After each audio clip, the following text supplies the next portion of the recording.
It's February the 18th. An environmental disaster on an historic scale has begun. At a copper mine in Zambia, owned by the Chinese company Sino Metals, a dam holding back a reservoir of toxic waste has collapsed. What some experts claim is one of the worst and least reported mining accidents ever has been unleashed. Matched, they say, by one of the worst government and industry cover-ups. It is spewing lethal chemical poison, arsenic, cyanide, uranium, lead, mercury and more. Soon slicks of dead fish line the river shore. Nearly two-thirds of Zambia's 20 million people live along the vast Kafue river system. It is an environmental disaster really of catastrophic consequence when we consider the fact that Sino Metals has polluted a river on which millions of people depend for their livelihoods. We're also talking about wildlife. If we look at the communities in the immediate vicinity of the river, the entire livelihoods have been destroyed. A helicopter drops lime into the river to try and neutralize the acidity from the spill. The dam waste was so acidic it could dissolve human bones. And after the dead fish, the dead and dying crops. Week after week of damaging delay went by. From the air, the scale of the damage is clear, the scarred, polluted landscape of the now empty reservoir. The government did order Sino Metals to pay for an independent survey to assess the damage. And that survey appears to have been buried by the government and the mine, but Channel 4 News has obtained a copy exclusively. Tonight we can reveal this 385-page report compiled by South African environmental assessors who sampled hundreds of sites in the vast toxic slurry. The river supplies drinking water to about 5 million people, including the capital, Lusaka. So, weeks of painstaking research, thousands of samples taken. And you'd think, wouldn't you, that the emergence of this report would trigger, even at this late stage, the kind of large-scale cleanup that was required. In fact, nothing like that happened at all. The environmental assessors say it would need at least 100 trucks a day for over a year to begin clearing away the contamination.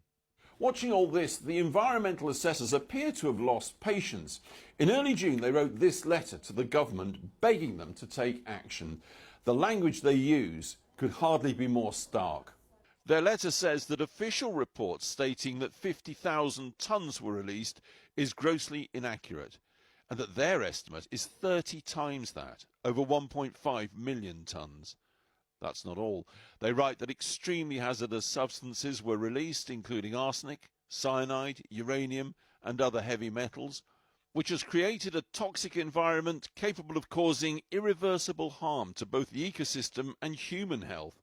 Communities are at serious risk of developing birth defects, cancers, liver and lung disease, heart conditions and other chronic illnesses. Without immediate intervention, the consequences for future generations of Zambians will be severe and long-lasting. By now, others had had enough. The US Embassy broke cover on June the 12th, issuing this notice, telling its nationals to evacuate urgently from the polluted region. That produced no major action from the authorities, so the Americans put out another warning in August, now saying even breathing the air in the pollution zone could be dangerous. That did it. The very next day, the government called a press conference. Surely they were about to take action. Quite the opposite. Laboratory results show that the pH levels have returned to normal and concentrations of heavy metals are steadily decreasing, which means that the immediate danger to human, animal and plant life has been averted as we speak today. But the minister wasn't done yet. His clear message, nothing to see here. All serious implications on public health, water safety, agriculture and the environment have been brought under control. There is therefore no cause for alarm.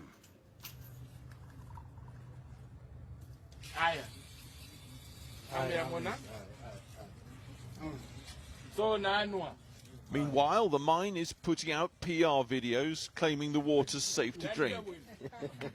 Far from cleaning up for local people, they're buying up local people.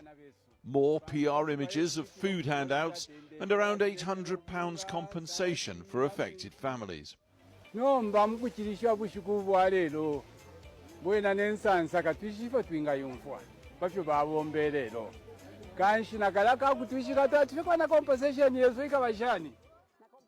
Some, unable to read or write, sign with a thumbprint.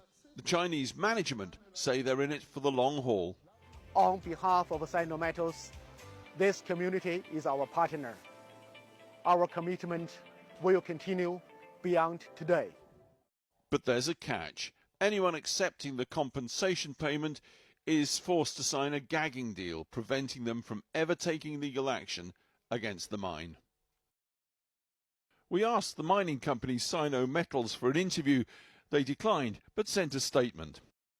The allegations made against Sino Metals lack factual and legal basis. Sino Metals refutes these allegations in their entirety. The Zambian government declined to be interviewed and did not respond to any of the points raised in this report.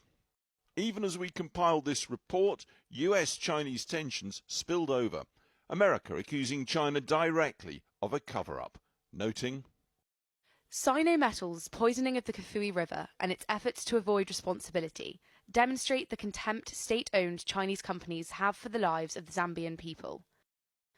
This environmental catastrophe is the latest example of their callous indifference towards the African people. We remain concerned that the Chinese government-owned mine has sought to cover up the scope and severity of this catastrophe. The Zambian government is now restructuring its $5.6 billion debt with China.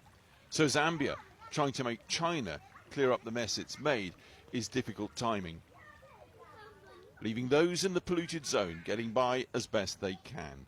And they know only too well that the rains are coming in a few weeks. Scientists predict they'll flush the poisons further down the river system, with no major clean-up anywhere in sight at all.